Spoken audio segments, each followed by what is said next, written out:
The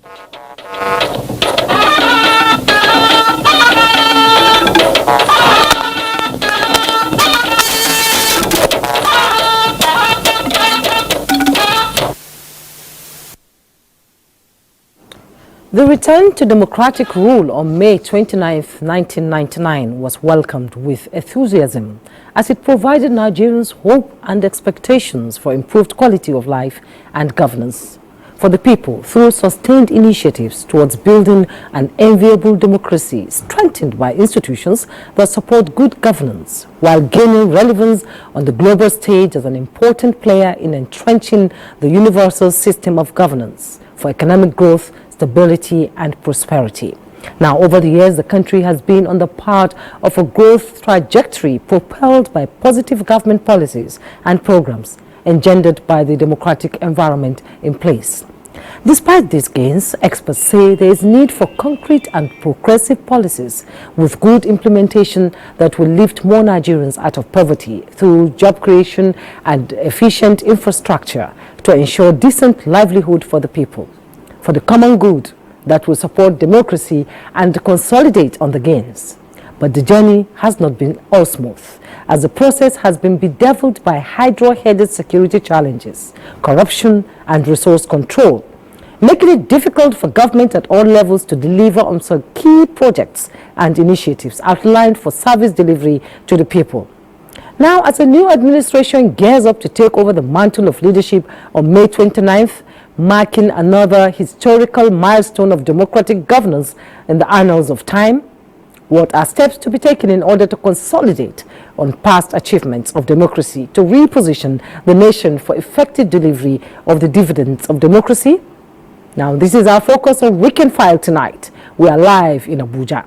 My guest is George Abakahi, a public affairs analyst. I am Jummai Yusuf. We are live in Abuja. Let's get the news.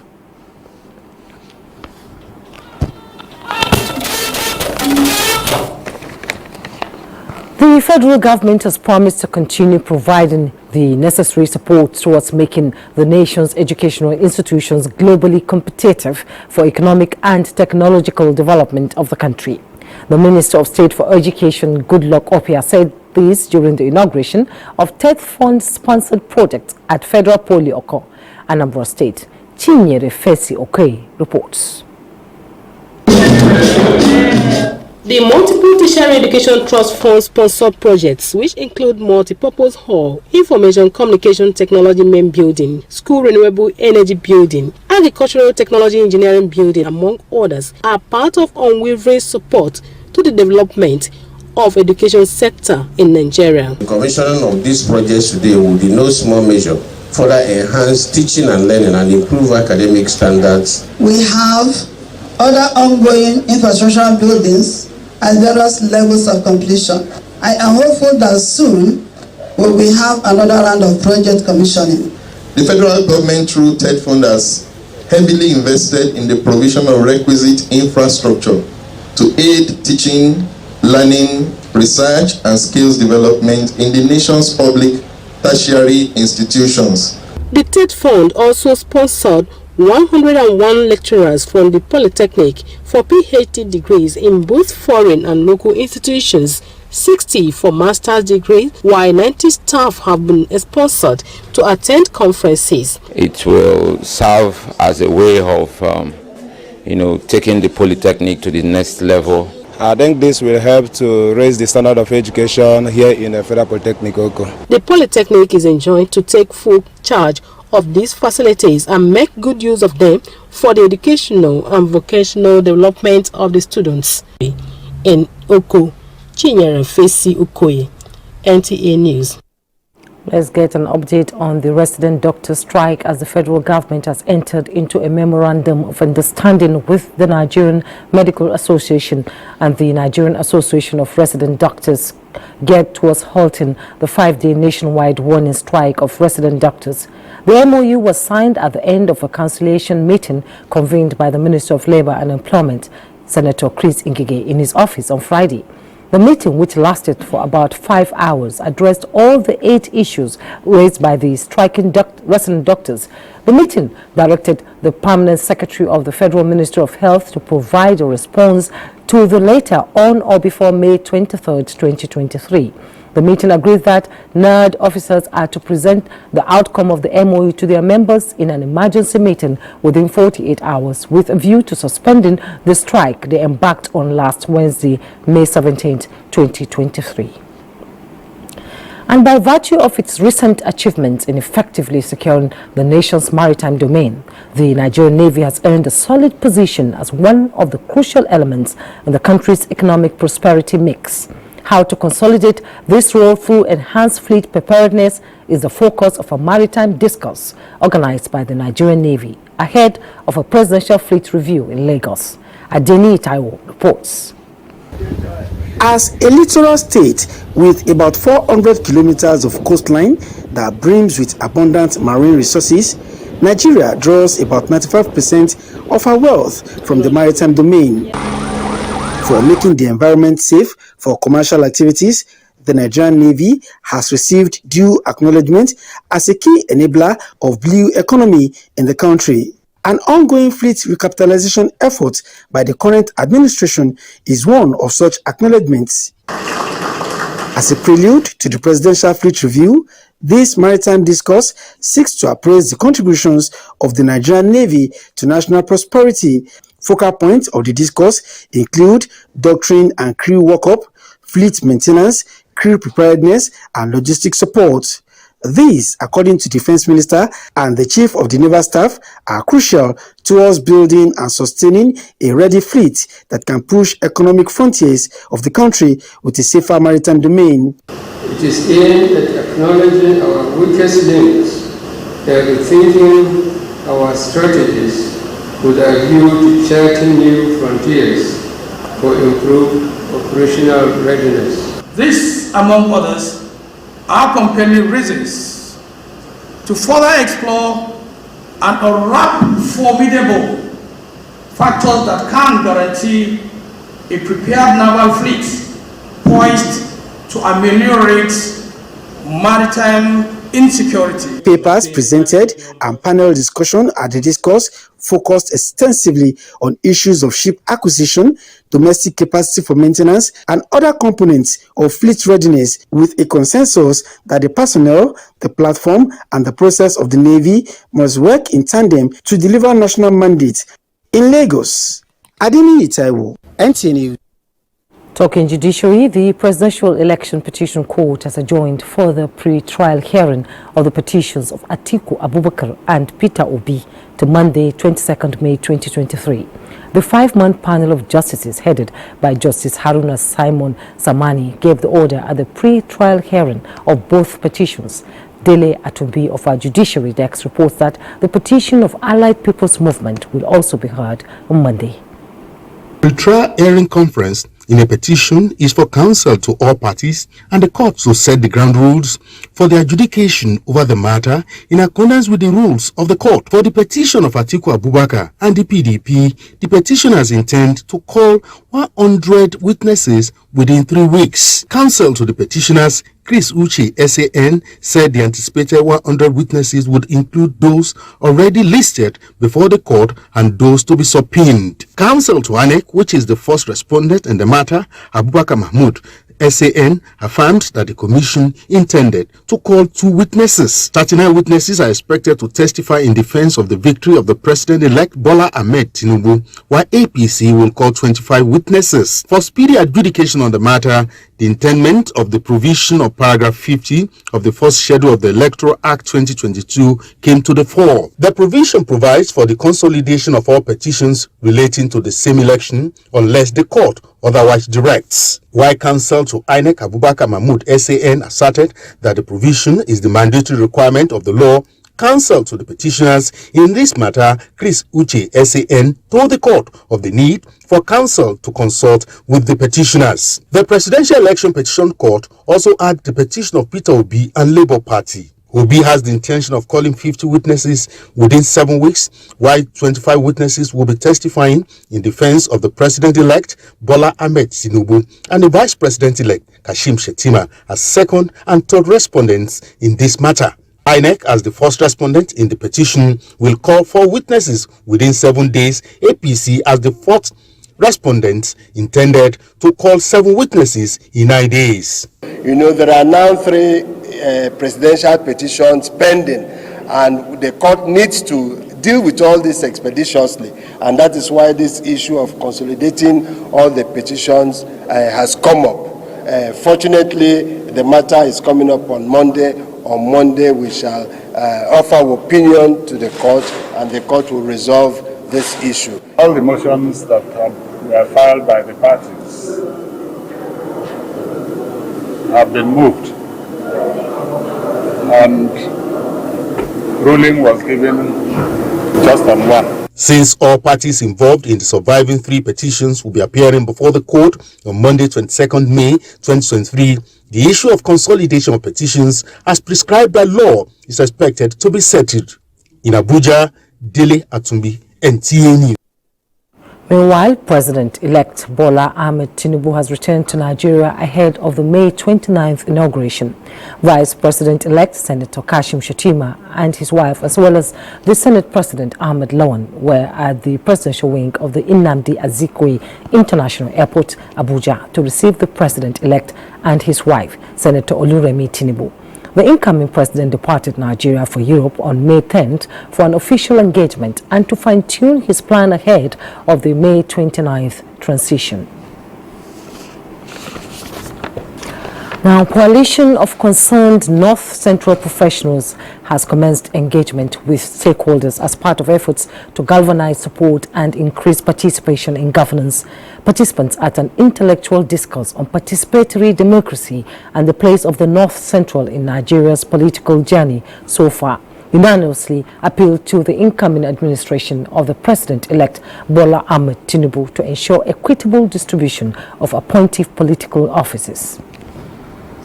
To ensure that this an inclusive governance, a governance that each and everyone is going to actively participate, considering the huge rules that they have placed in the emergence of the administration. Therefore, we are simply demanding and asking that we should be considered for the office of the Secretary of Government of the Federation. The Conference of Concerned North Central Professionals is in collaboration with Center for Democracy in Africa, a pro-democracy civil society organization in Nigeria. Broadcasters in Africa are exploring new partnership opportunities with the Nigerian Communications Satellite Limited, NICOMSAT, for satellite services as alternative to dependence on countries outside Africa. Onenge Fineface reports. Led by the Director General of the Nigerian Television Authority, NTA, Salihu Abdulhamid Dembos, the delegation of African Union of Broadcasting, AUB, interfaced with the management of the Nigerian Communications Satellite Limited, NICOMSAT. The aim is to take advantage of services provided by NICOMSAT to meet the needs of broadcasters in Africa. For NTA, we already have the experience. So what we are trying to do is to see how we can market our own indigenous satellite company. We have all the services rendered to the NTA, and we know how reliable they are, and compared to the services we were patronizing before, it is much cheaper. So it is on the basis of what we experienced with NICOMSAT that we brought this group. We have facilities, first-class facilities. We are ready, and we have the resources, the human and material resources, to provide the services needed by the African Union of Broadcasters. So we are ever ready. Delegates embarked on a tour of sites in Abuja, including the Ibrahim Babangida Golf and Country Club and the Katampe Hills, which is the center of Nigeria from all geographic locations. The country, we see the people, we get to experience the service, the hospitality from the airport, the host, and just to breathe and touch the soil. As an African, I'm very proud to be associated with Nigerians today. As to be honest, in media there are a lot of superstitions about the African continent, and we came here to see by our own eyes and to tell our audiences in Russia and across the globe how African continent is developing. So sound governments, I'm sure they will be able to develop this country because there's so much talent around. And Europe should look carefully at Nigeria and the whole of Africa, because there is only one future, and it is a common future where we can share development and share friendship together. It's been 6 days of extensive conversations about digital transformation of the world and the challenges and opportunities it provides for African broadcasters. After those talks, symposiums and conferences of the African Union of Broadcasting at its 14th ordinary session in Abuja, delegates are having a feel of the Abuja hospitality. It all ends here at the center of Nigeria on the Katampe Hills on Nengiye Fine Face. NTA News. Thank you, Onengie. Let's now bring you up to speed with other news. Security agencies have resolved to enhance synergy and strengthen partnership with the local communities to address the increasing cases of environmental crimes in Nigeria. This was part of resolutions at the end of a 4-day Interpol Environmental Crimes Workshop in Abuja. Francis Form tells us more. It's been 4 days of brainstorming session amongst security agencies, environmental experts, and regulatory bodies seeking ways of protecting the environment, especially the wildlife. Organized by the Environmental Crimes Unit of the Interpol, stakeholders identified lack of synergy amongst the security agencies and poor implementation of existing environmental laws as responsible for the impunity in which loggers, hunters, farmers, and transborder criminals abuse the environment. As we have learned about how we can interface and interact and combine efforts with the local communities, we are to step out from here to put our knowledge into good use. I expect a better operational outcome in exactly this common approach of a better communication and coming together and exchanging operational intelligence. This cannot continue, the participants insist, but advised the war against environmental degradation can only be won if the various security agencies collaborate and traditional institution is brought on board to enlighten their subjects and report defiant ones to law enforcement agencies for prosecution. We have been able to form a synergy. Everybody has come together and known that we have a common enemy. For whoever that is arrested, his biometrics will be captured and it will be uploaded into the global database, which means if he lives here and go to Cotonou and is arrested, his status, all information about him and the crime he has committed will be there. Interpol is carrying out such advocacy workshops in all sectors to rid member countries of all forms of crimes. Francis from NTA News. Meanwhile, the National Emergency Management Agency NEMA says mainstreaming of disaster risk reduction mechanism adopted by the agency at all levels of government has yielded positive results as the level of casualties and destructions occasioned by flooding and other related disasters significantly dropped to its barest minimum. Director General of the agency, Mustafa Habib Ahmed, stated this during the midterm review of the Sendia Framework for Disaster Risk Reduction at the United Nations headquarters in New York, USA. Ilyasu Ali Yakubu reports. In the year 2015, the United Nations initiated the disaster risk reduction mechanisms with the sole aim of preventing the disaster before its occurrence. The initiative has an achievable target from 2015 to 2030. To this end, countries across the globe have been making frantic efforts to change the narrative. In Nigeria, the National Emergency Management Agency, NEMA, has not been resting on its hours in making it possible for people to adapt these mechanisms in order to reduce the level of casualties. This midterm review of the framework provided an opportunity for the DG NEMA to address the United Nations on the journey so far. We have made appreciable efforts to actualize the 4 priorities and 7 targets of the Sendai framework. We have organized national and subnational platforms across the country, and this constitutes an important integral part of achieving progress in the country's drive towards subnational level implementation of the UNDRR protocols. He said the federal government has already set up a presidential committee for the development of a comprehensive plan of action for preventing flooding and other related disasters in the country.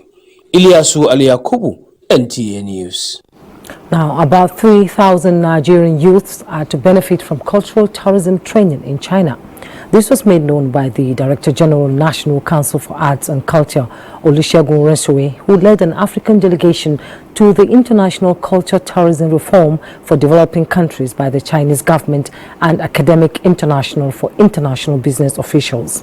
In an address at the opening ceremony in Beijing, the Director General explained that the training opportunities and exposures for young Nigerians to acquire new skills is not just limited to pure cultural tourism economy, but also on technological breakthrough and innovations. The training is expected to take up about 100 young persons per state in the country, which will help reduce crime and unemployment and be beneficial to rural development and job creation.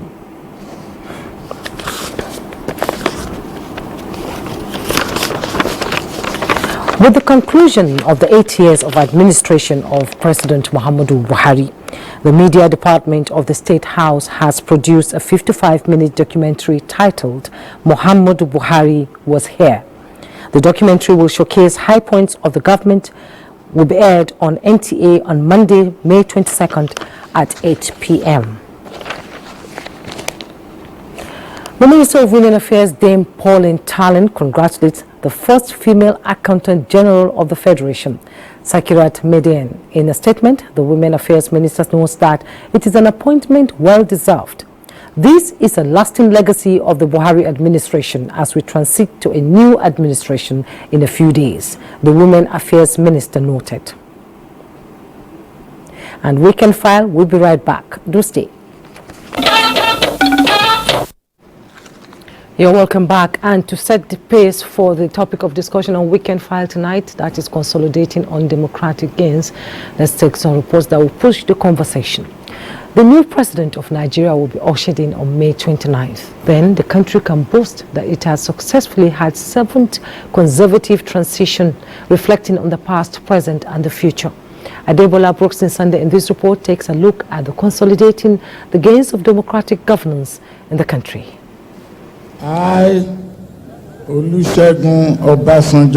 One can say that Nigeria's democratic journey began in 1999 with the emergence of the Fourth Republic, and since then, the nation has continued to inject initiatives that will continue to foster good governance, stability, and economic prosperity. We can see that there is an improvement, and we have grown from one level of development to the other.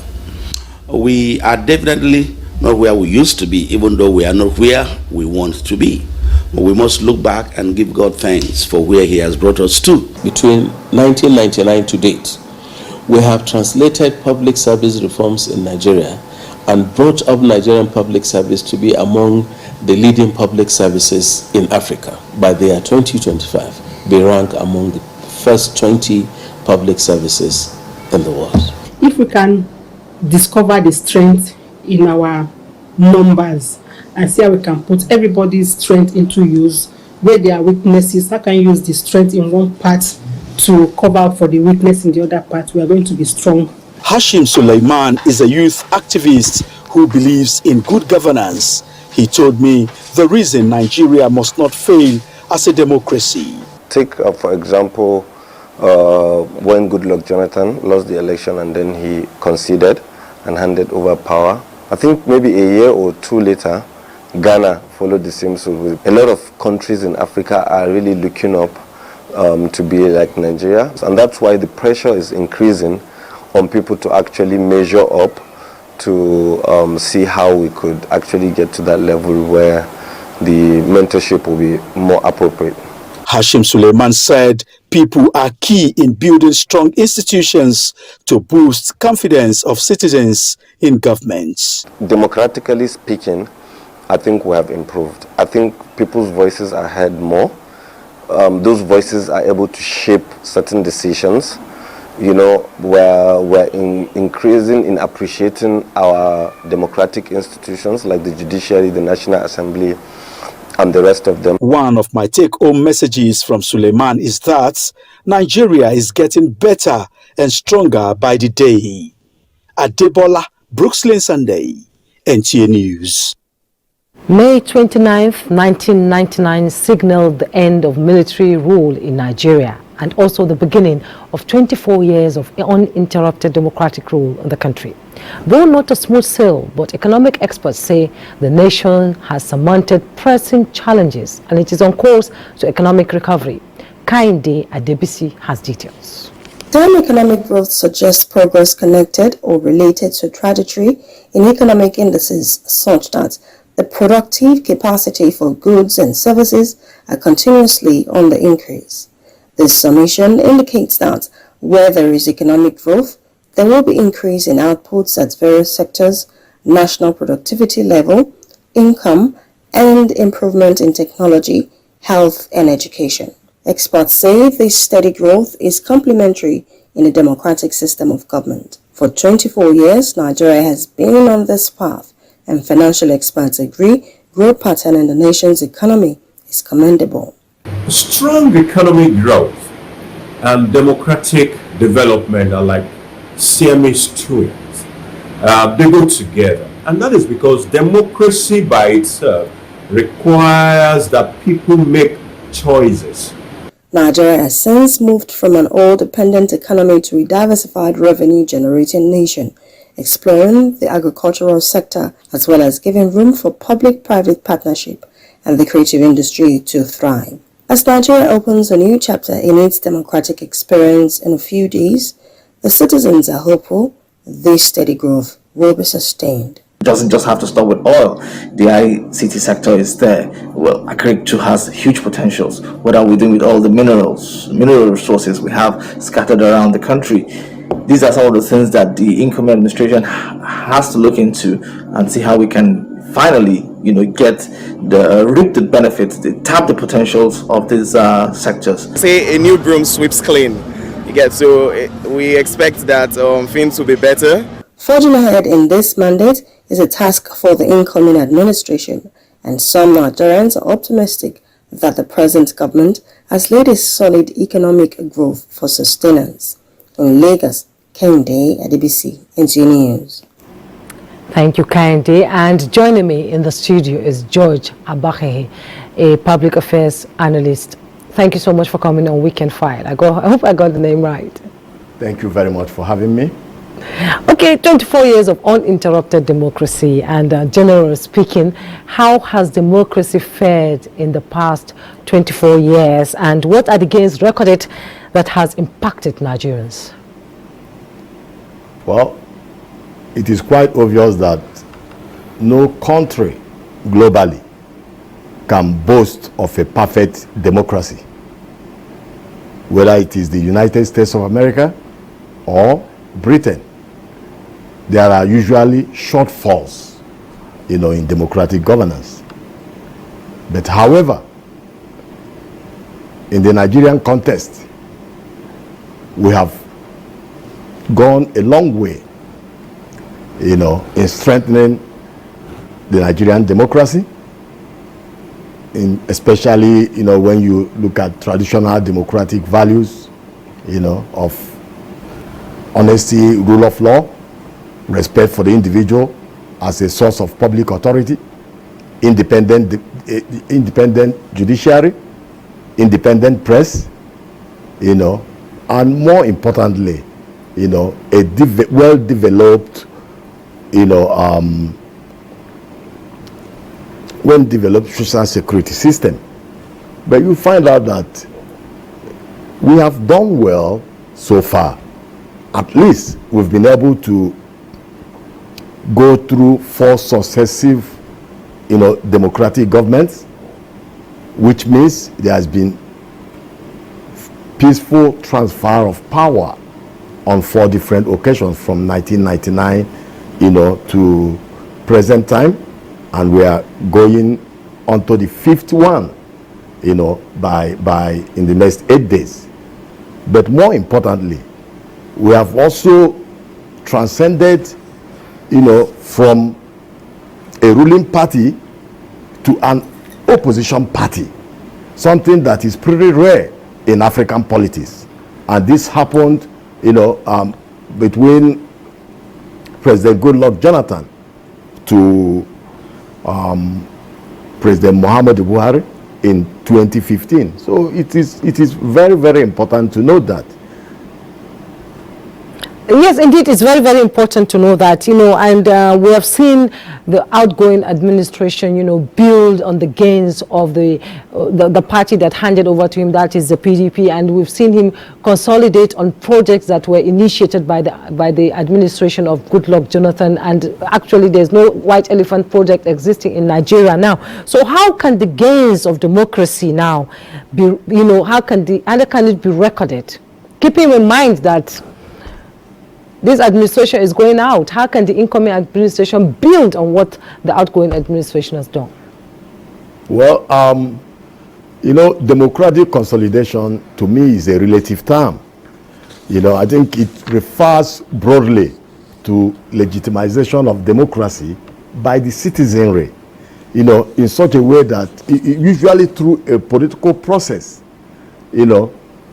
so that it becomes very unlikely, for authoritarianism or a military coup to come back. That is what consolidation means. But in the Nigerian context so far, a lot has been done, in democratization, consolidation of democracy, especially when you look at the rule of law. When you look at the rule of law, you look at free and fair elections in Nigeria, which has happened at least on 5 occasions.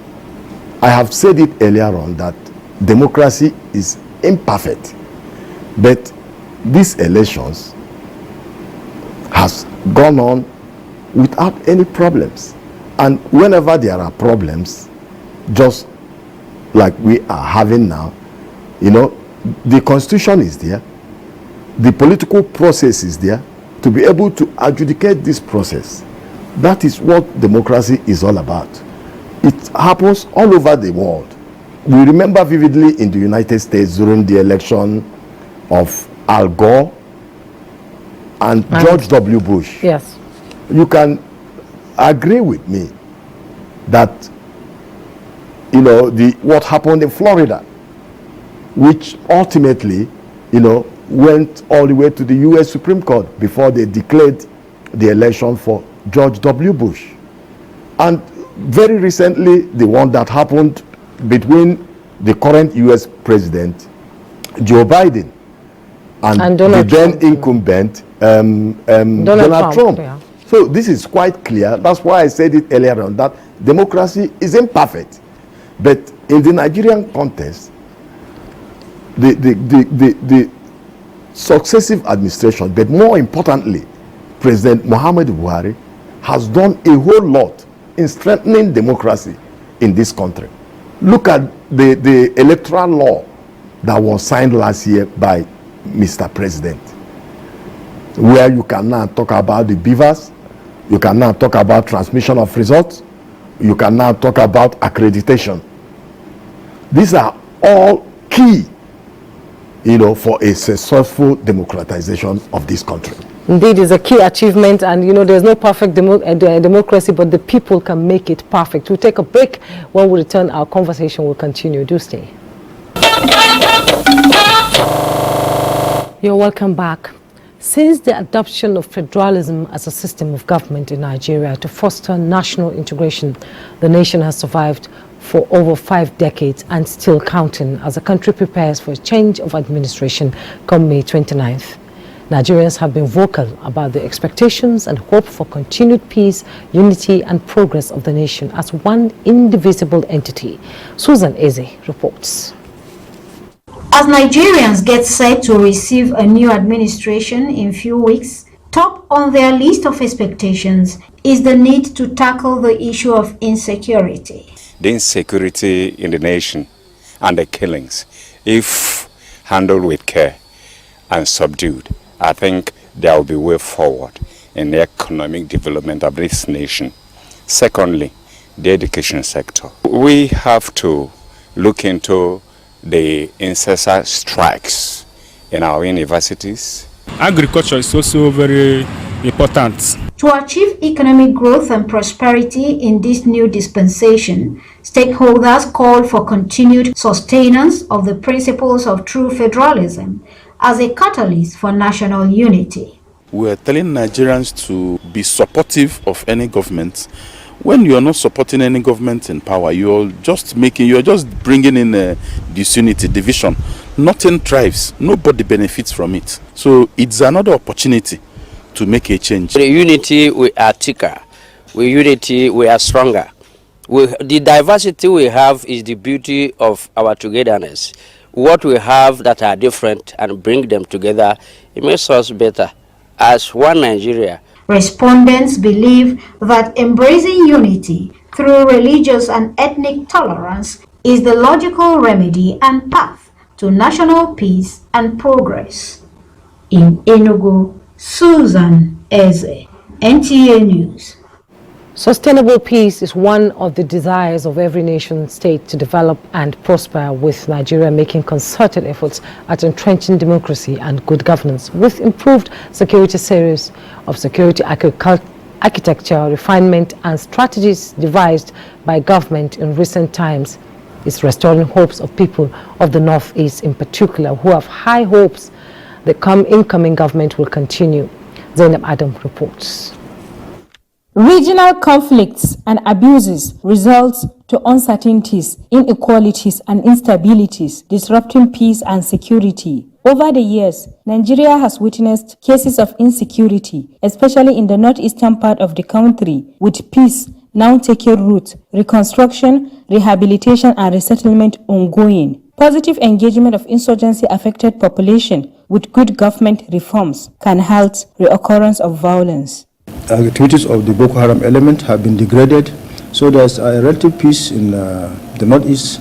There is an utmost peace in Borno State. People can be able to earn their means of livelihood, unlike before. I want to assure you that with the zeal with which the war against the insurgency began, we shall keep the pace to see that there is resilience in Borno State. Put an eagle eye and train our children to see that they learn how to live in peace. Religious and community leaders are hopeful that the incoming administration will consolidate on efforts of the incumbent to strengthen the nation's democracy. We want them to build on what so far has been achieved by the security and also build the resilience of the community. Being the vice president have become a governor here in Borno State, and he knows all the problems that the state have faced and entire nation have faced. So we think that inshallah he will do his possible effort in changing the character of those extremists. We continue to encourage the public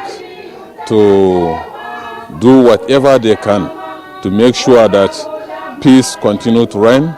Citizens are hopeful that incoming government at state and national level will sustain harmonious coexistence and people-oriented programs.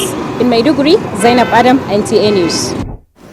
Thank you, Zainab. And my guest is still seated in the studio. He's George Abakahi, a public affairs analyst. You've listened to the reports that came in, and we all know that insecurity, resource control, and so many issues, including the almighty COVID-19, sort of dealt a blow to the country. Now, we're still recovering from it. We're not out of the woods yet. So how did it affect the implementation of some policies in Nigeria? Well, it's common knowledge that COVID-19, the current war between Ukraine and Russia, as well as the downturn in the global economy, specifically affected the Nigerian economy.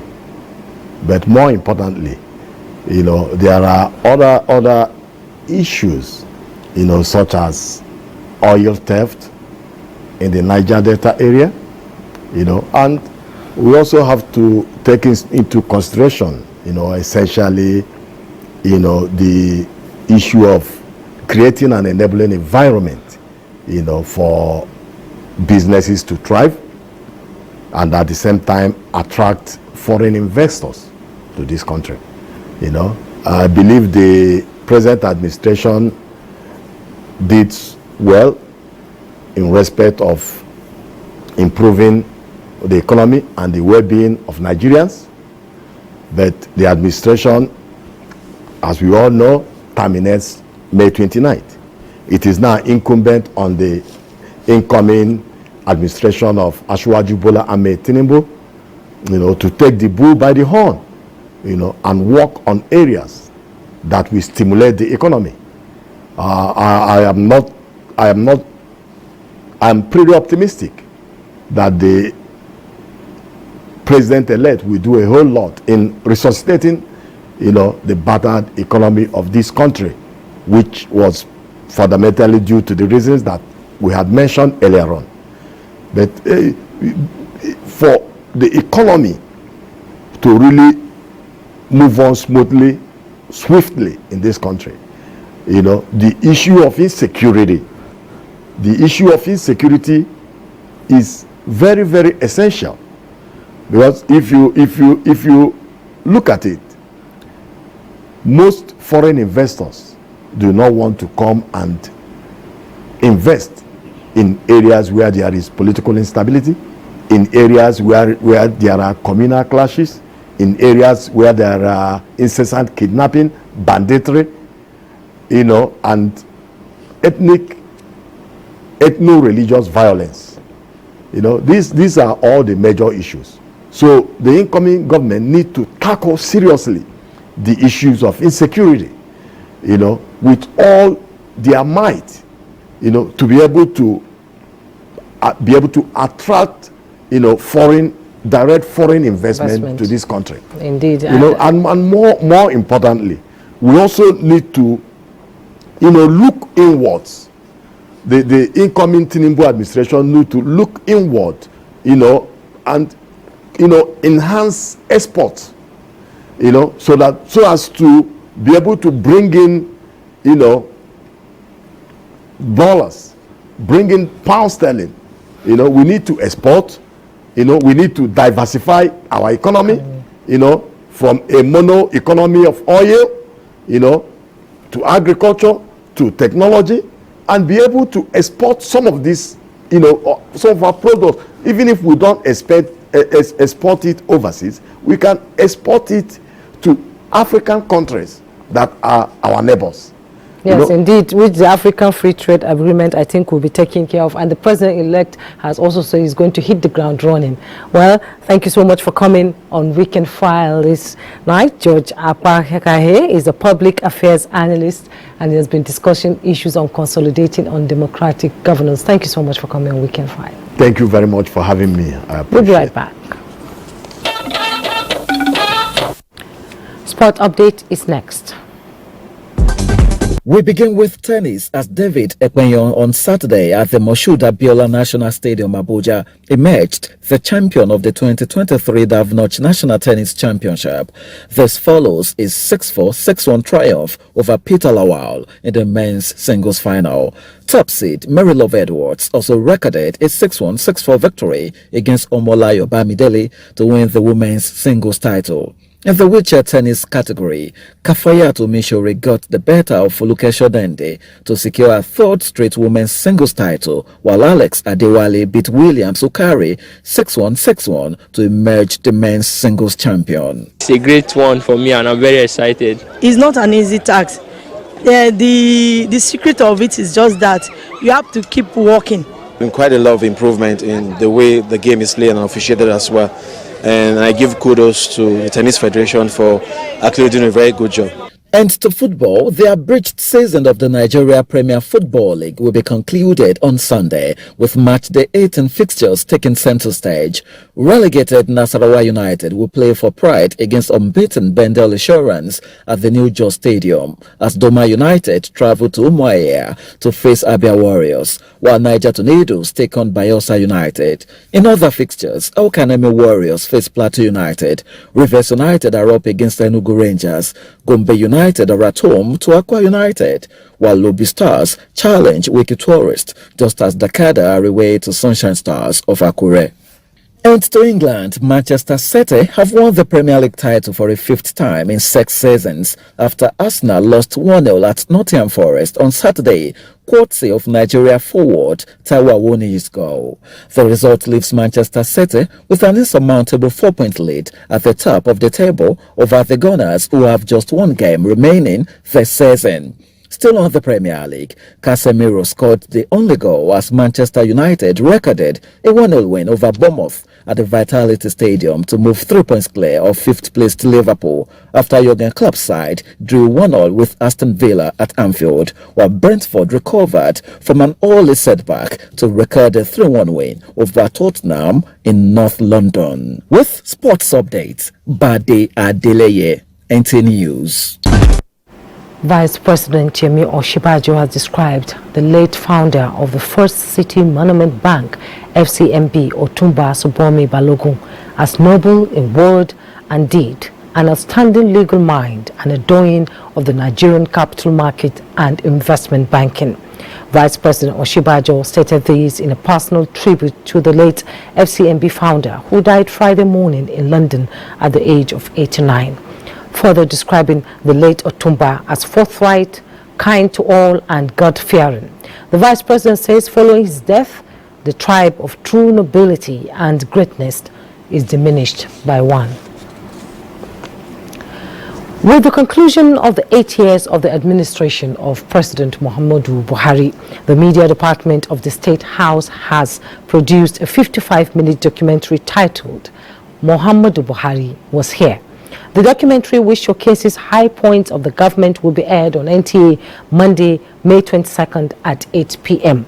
It will also show on channels and TVC on Sunday 21st and Tuesday 23rd May, respectively. And that's Weekend File for this week. Thanks so much for your time. I am Jummai Yusuf.